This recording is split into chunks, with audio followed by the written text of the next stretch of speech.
Hello friends, मैं हर्षिता शुक्ला आप सभी लोगों का इस चैनल पे बहुत बहुत स्वागत करती हूँ। फ्रेंड्स, सुपर टेट के हिस्ट्री सब्जेक्ट यानी इतिहास से धर्म ग्रंथ और ऐतिहासिक ग्रंथ टॉपिक के बारे में मैं इस वीडियो के अंतर्गत पूरी डिटेल में बात करूँगी। जहाँ जहाँ से क्वेश्चन आपकी परीक्षा में पूछे जाते हैं फ्रेंड्स, एक एक टॉपिक को कवर कराते चलूँगी। सिलेबस के अकॉर्डिंग टॉपिक कवर कराऊँगी फ्रेंड्स, हर सब्जेक्ट का।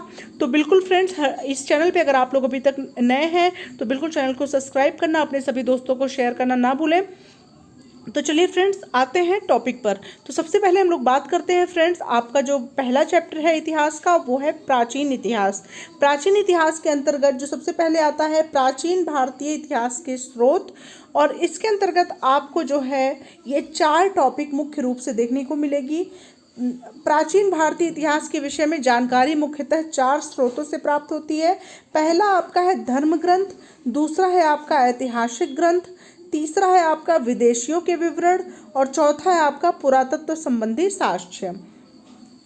तो फ्रेंड्स, सबसे पहले हम लोग यहाँ पर बात करेंगे, 2 टॉपिक को इस वीडियो के अंतर्गत कवर करने वाले हैं, धर्म ग्रंथ और ऐतिहासिक ग्रंथ के बारे में। तो सबसे पहले यहाँ पर हेडिंग है फ्रेंड्स, धर्म ग्रंथ एवं ऐतिहासिक ग्रंथों से प्राप्त जानकारी।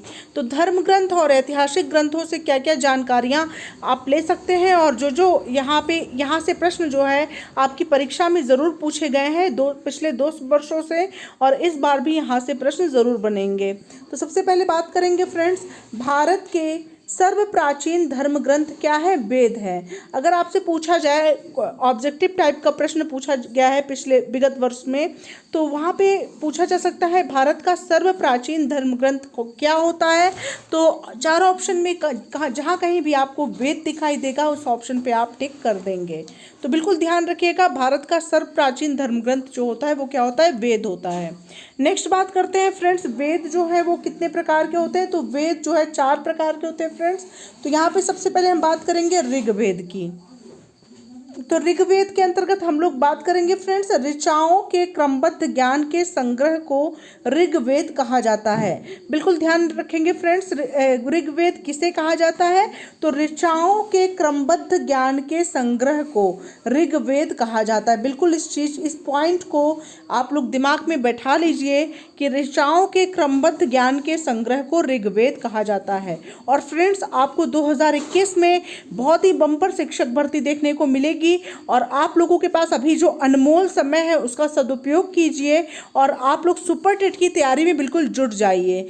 थोड़ा थोड़ा करके पढ़ते रहेंगे तो आप लोगों को एक साथ ज़्यादा मेहनत नहीं करनी पड़ेगी, और आप लोगों का लास्ट टाइम में रिवीजन ही रहेगा, और रिवीजन आप लोग करके एक सीट अपनी पक्की कर लेंगे। तो फ्रेंड्स, यहाँ पर क्या होता है कि ऋचाओं के क्रमबद्ध ज्ञान के संग्रह को ऋग्वेद कहा जाता है, और इसमें मंडल कितने होते हैं? इसमें 10 मंडल और 1028 सूक्त होते हैं। तो बिल्कुल इसको ध्यान में रखेंगे।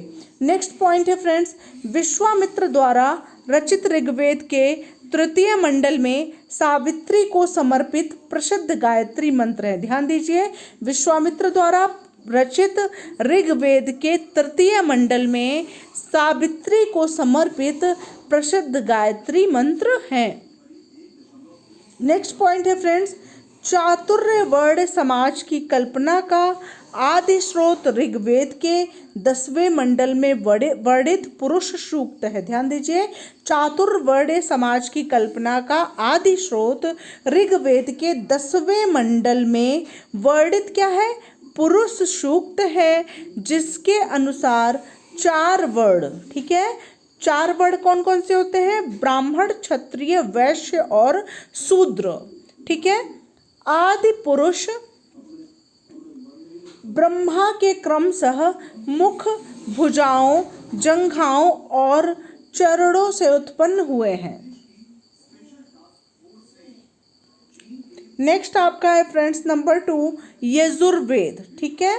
तो यजुर्वेद के अंतर्गत अगर पूछा जाए यजुर्वेद क्या होता है, मतलब यजुर्वेद के बारे में जानकारी होना जरूरी होता है। जैसे ऋग्वेद के बारे में आपने जाना, यजुर्वेद होता है सस्वर पाठ के लिए मंत्रों तथा बलि के समय अनुपालन किए जाने वाले नियमों का संकलन यजुर्वेद कहलाता है, ठीक है।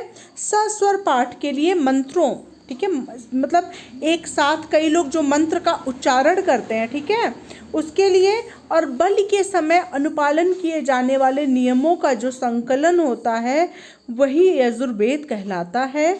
दूसरा है फ्रेंड्स, यह एक ऐसा वेद है जो गद्य एवं पद्य दोनों में है। तो यजुर्वेद के बारे में पूछा जा सकता है कि कौन सा ऐसा वेद है जो गद्य और पद्य दोनों में है। तो ध्यान रखेंगे कि यजुर्वेद ही ऐसा वेद है जो गद्य और पद्य दोनों ही संकलन में है। नेक्स्ट बात करते हैं फ्रेंड्स सामवेद की।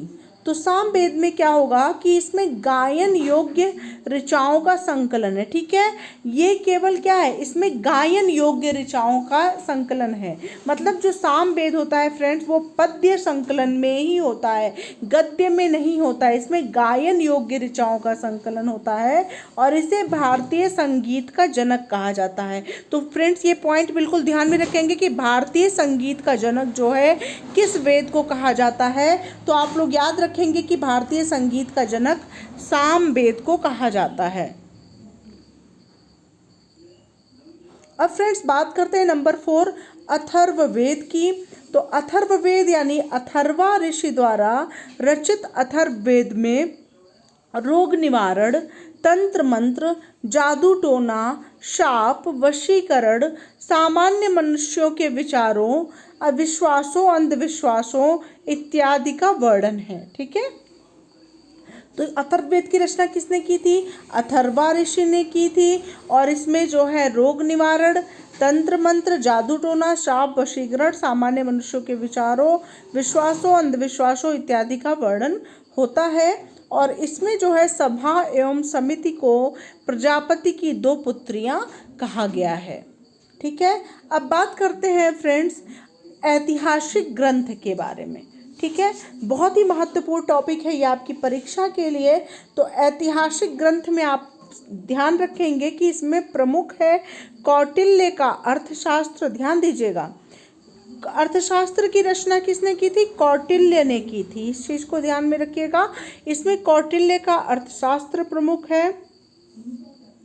ठीक है, और यहाँ पर है गार्गी संहिता, कालिदास का मालविकाग्निमित्रम और विशाख दत्त, मुद्रा राक्षस और बाढ़ का हर्षचरित,